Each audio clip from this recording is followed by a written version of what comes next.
ملګرو د پښتو یو ډیره مشهوره سندرغاړې ګلپاڼې وی توبه ویسته او د دین اسلام کارونه شروع کړه د نن نه پس به وی هغه ګانې هم نه وی حقیقت پکې څونه دی ټول نه مخکې راشئ یو ویډیو وګورئ. السلام علیکم ګرانو کتونکو، زه یم ګلپاڼه او دې وخت زه ریکارډینګ کومه لګیا یم خو د سندرې یا غزل نه حمد و نعت زما په اول ځل باندې حمد و نعت را روان دی. زه غواړم چې د رمضان المبارک د اخري اشرار کې تاسو دپاره دا حمد و نعت ریکارډ کوم او تاسو یې واورئ. زه امید کوم چې زما سندرې غزلې تاسو خوښې کړي دي، تاسو به زما حمد و نعت هم خوښوئ. دا به زما په افیشل یوټیوب ګلپاڼه افیشل باندې ریلیز کېږي. تھینک یو. دغه ویډیو د ګلپاڼې کومه چې تاسو وکته په کم کې چې هغه وایي چې د روژې کومه اخیرنۍ حشره چې د 10 ورځې په دې کې به وایي زه ګانې هغه نه ویم او صرف کم نعتونه چې دي نظمونه دي هغه به ریکارډ کومه. دا یې پکې هم ویل چې زما یو نظم دوه هغه هم را روان دي او د اختر ته به نږدې هغه هم ریلیز شي.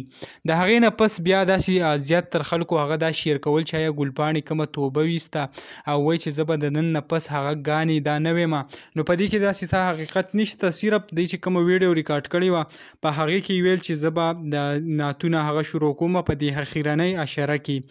که مونږ وګورو د نن نه یو 3-4 میاشتې مخکې نازي اقبال په سعودي عرب کې یو پروګرام کېدو، نو نازي اقبال د هغې نه انکار کړی چې آیا زه داسې پروګرام له هغه نظم سعودي عرب ته. د هغې نه پس چې نازي اقبال چې کوم دی زمونږ کوم پښتانه ورونه کوم سوشل ورکر چې دي هغه یې ډېره زیاته ښه وستایله او دا یې ویل چې آیا کوم نور پنکارانو ته تاسو وګورئ هغه سعودي عرب ته روان دي، خو نازي اقبال واحد داسې پنکاره ده چې د سعودي عرب په پاکه خاوره باندې داسې یو پروګرام کیږي چې هغه د دین اسلام خلاف دی، هغه دین او اسلام ته نقصان ورسوي.